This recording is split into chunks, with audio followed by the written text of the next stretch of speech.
It's time for Coachella Valley This Week in the Community. And today we're with Linda P. Jones, and she's going to talk about wealth. How are you doing today, Linda? Great, Denise. How are you? Very well. Thank you so much for being on our show. My pleasure. So now tell me about your business. Well, my business is the Global Institute of Wealth for Women and also Live Wealthy and Smart.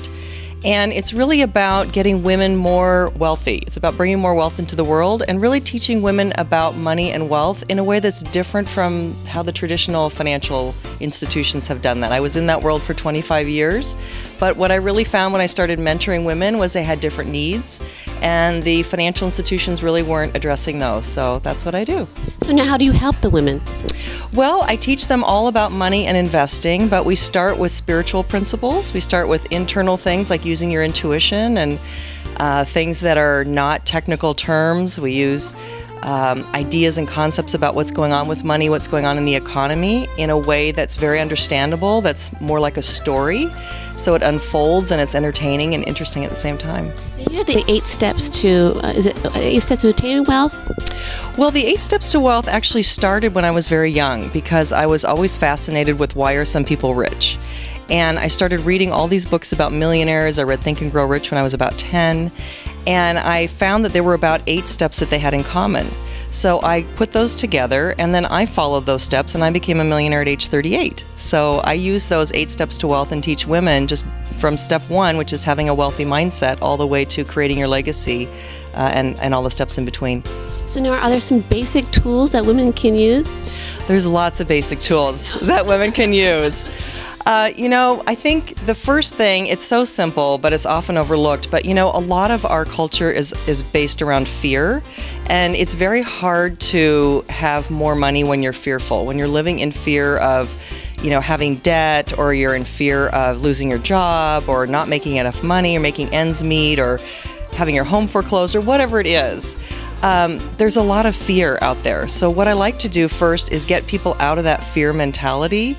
And to do that, I have them go into a gratitude mentality. So it's really about being grateful for everything that you already have. And starting from that point, making a list of 100 things, for example, that you're grateful that you have. And just shifting your mindset a little bit, because really all wealth starts from within and from within our mind. And that's something that Napoleon Hill taught in Think and Grow Rich, and that's very true. So it's kind of like having that positive attitude.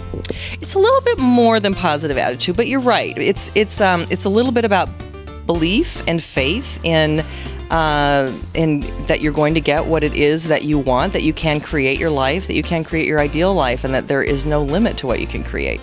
Now, do you do a lot of seminars?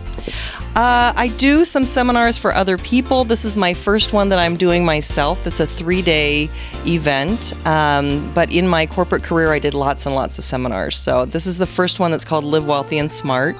And it's all about, starting with these belief principles and mindset shifts and going into what's really going on with the economy, with the government printing money, what's really happening to the dollar, and how they can actually build wealth from what's going on right now, and how this is one of the best times to build wealth that we've ever had in our lifetime.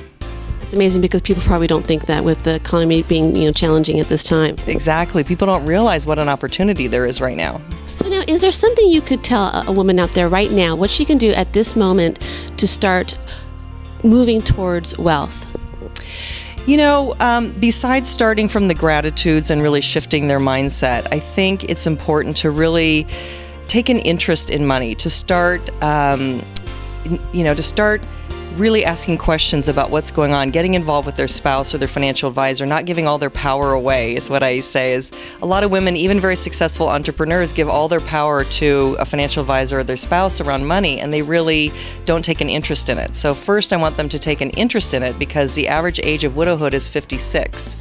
So a lot of women are going to be alone in their later years, and they need to really spruce up on things. So take an interest in finance, follow some articles, pick up a book, read about what's going on, and also just really try and keep an open mind around money. Sometimes women are apprehensive around money. They don't feel deserving of wealth. That's a very common thing that I see. So I teach about how to feel worthy around wealth, and that women do deserve it. So they need to start thinking about that as well. Okay, all you women out there, listen to her. Worthy and deserving. You are. We all are worthy and deserving, absolutely. So now, is there a website that our viewers can check out to find out more? Yes, they can go to livewealthyandsmart.com or showmewealth or wealthforwomen.com. Wonderful. Thank you so much for being with us today, Linda. Pleasure, Denise. Thank you. Wish you the absolute luck and all luck for all you women. Check out her website. Thank you. Thank you.